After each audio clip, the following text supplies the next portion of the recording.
est écouté. Votre sainteté, je voudrais savoir quel est le message principal que Bouddha a légué, selon vous? I think non-violence, Je crois que c'est surtout un message de non-violence, tolerance, la tolérance. based on compassion, Une tolérance qui s'appuierait sur la compassion respect others. et le respect d'autrui. I think that's the. Je crois que c'est son principal message. Quel regard portez-vous sur le monde d'aujourd'hui, qui est un monde matérialiste, qui est un monde hyper actif? Quel regard portez-vous? Yes, material itself. Oui, enfin, le monde est matérialiste, il est matériel lui-même, mais en soi, on ne peut pas s'y opposer. It bring, I think, much comfortable. Il faut reconnaître que le matérialisme nous a apporté quand même un certain confort, certaines bonnes choses. It provides mainly, I think, Le matérialisme nous apporte, disons, un confort donc matériel, comme son nom l'indique, et nous en avons bien besoin.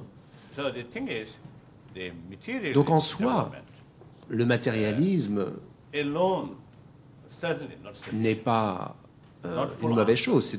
En tout cas, c'est for une human life. partie nécessaire, mais non suffisante, bien sûr, And therefore, à l'épanouissement de l'homme. while we are Alors, cela making étant, material progress, le monde progresse, en tout cas sur le there's plan no point matériel, to neglect about mais our il ne faudrait inner pas spiritual pour quality. autant négliger nos qualités spirituelles.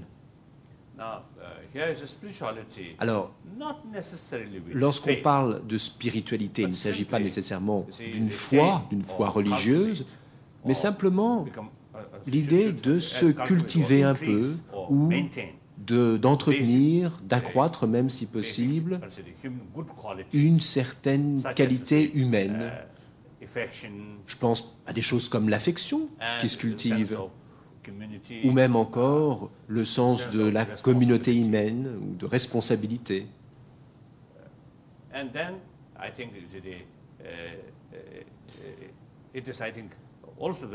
Ça, c'est des choses qui se cultivent, mais il est également essentiel d'être conscient du mal qui peut exister, en tout cas, du mal que peuvent faire certaines émotions telles que la haine, la peur, le doute, ou même la cupidité. Là, à mon sens, ce sont des émotions très destructrices. Puis en contrepartie, des émotions telles que la compassion ou le pardon, là, à mon sens, ce sont des compassions constructives.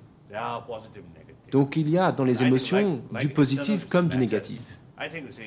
Et en fait, tout cela se rejoint. Lorsque l'on parle de l'esprit, des émotions, cela recouvre beaucoup de choses. Il y a dans ces choses des aspects positifs et d'autres négatifs. Alors, que l'on soit croyant ou non, finalement, nous avons tous en nous des émotions, nous portons des sentiments, et je crois que ce qui est essentiel, c'est de pouvoir faire le tri parmi ces milliers d'émotions qui nous habitent et voir ce qui est positif et ce qui est négatif. Et puis, en fonction de cela, essayer à partir des choses positives qui sont en nous, essayer de les augmenter et puis au contraire réduire celles qui sont négatives, les réduire. Donc, ceci nous permet de cultiver notre esprit. Je crois que ça, c'est une démarche positive que nous pouvons faire pour nous cultiver et nous améliorer. En tant qu'être humain, nous n'avons pas simplement un corps physique, mais également un esprit. Et là, il faut apprendre à nous connaître. En nous connaissant, nous atteignons une certaine sérénité. Je crois que c'est une des choses les plus fondamentales pour mener une vie heureuse et avoir une famille heureuse autour de soi. Je crois que ce sont des choses relativement simples, mais qui sont présentes pour tous. Et je crois que c'est une technique toute simple. Pour pouvoir rester bien, eh bien, il faut essayer de développer et entretenir cette sérénité. Lorsque l'on se heurte à l'adversité, eh bien, il faut avoir en nous cette technique pour y faire face.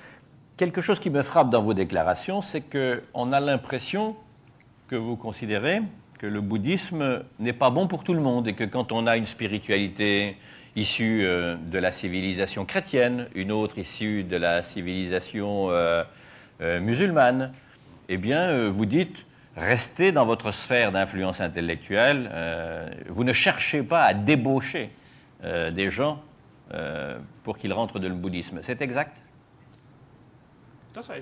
Tout à fait. C'est-à-dire que si nous essayons de faire du prosélytisme, d'abord, dans un premier temps, de toute évidence, on se heurterait à tellement de choix possibles dans l'humanité que pourquoi nous plutôt qu'un autre?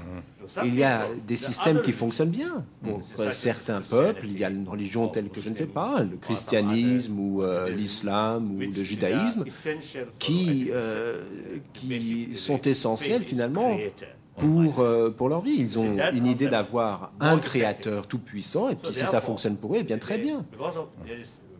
Alors il y a toute une variété de religions qui existent.